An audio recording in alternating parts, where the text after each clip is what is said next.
Assalamualaikum warahmatullahi wabarakatuh.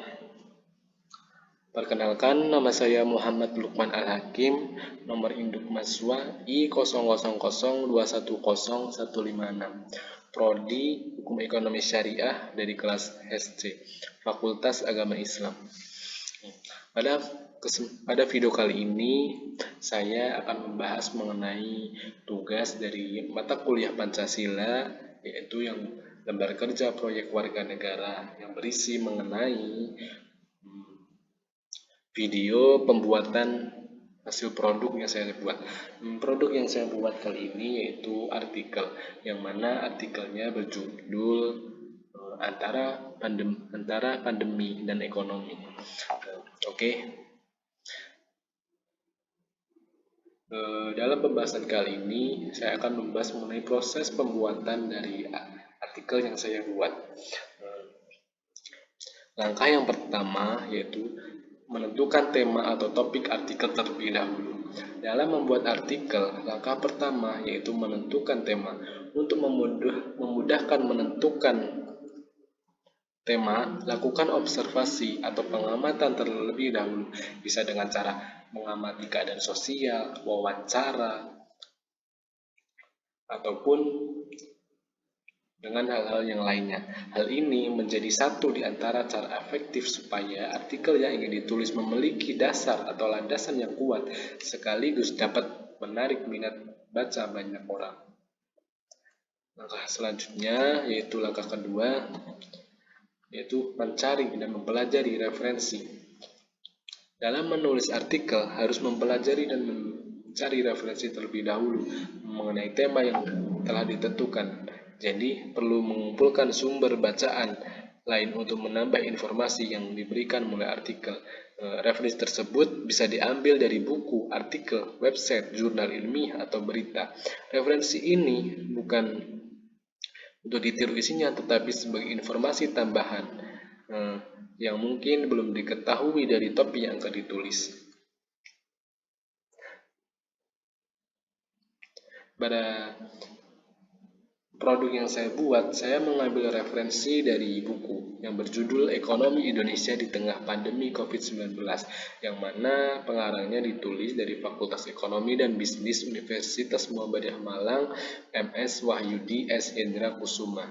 Dan juga saya mengambil referensi lain, yaitu dari buku juga yang berjudul Perubahan Sosial Ekonomi di Masa Pandemi COVID-19, ditulis oleh Adi Fahrudin, PhD Elia Susilowati, PhD Dr. Tria Astika Endah Permatasari, dan Dr. Suryanto.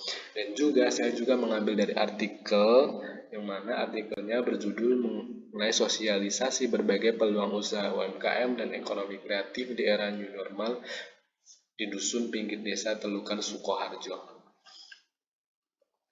Oke, selanjutnya langkah yang ketiga yaitu mengumpulkan bahan artikel yang mau ditulis. Langkah berikutnya dalam membuat artikel adalah mengumpulkan bahan. Apabila bahan sudah dirasa cukup dan matang, bisa dilanjutkan dengan menyusun kerangka tulisan. Langkah ini perlu dilakukan agar tulisan bisa tersusun secara terstruktur dan sistematis.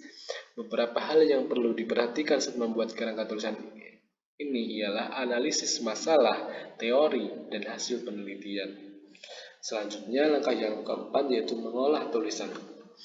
Selanjutnya, tulislah hasil dari pemikiranmu mengenai tema, mengenai topik yang sudah ditentukan. Lalu tuangkanlah topik dan tema dan pemikiranmu itu ke dalam tulisan-tulisan yang mana tulisannya itu, gaya penulisannya itu sesuai dengan diri sendiri agar menjadi ciri khas dari tulisanmu itu sendiri. Perhatikan setiap tanda bacanya dan kalimatnya agar menjadi tulisan yang indah dan enak dipandang.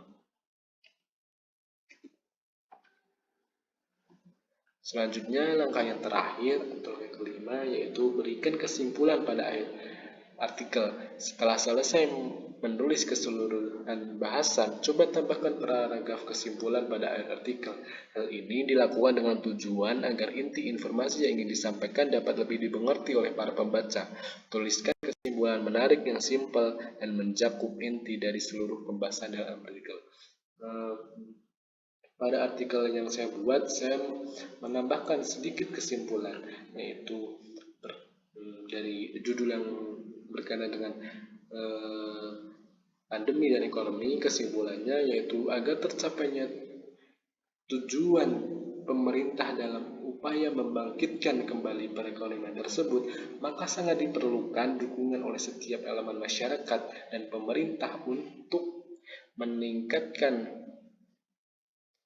kinerja yang diemban oleh badan-badan atau lembaga-lembaga pemerintah saat melawan badai pandemi COVID-19. Hasil kinerja yang optimal pasti akan meningkatkan sumber daya manusia Indonesia yang tangguh, kreatif, inovatif, dan faktor koordinasi yang kuat untuk mempersiapkan Indonesia dalam melawan kemunduran dalam berbagai sektor akibat pandemi. Mungkin cukup sekian apa yang saya sampaikan, kurang dan lebihnya saya mohon maaf. Wassalamualaikum warahmatullahi wabarakatuh.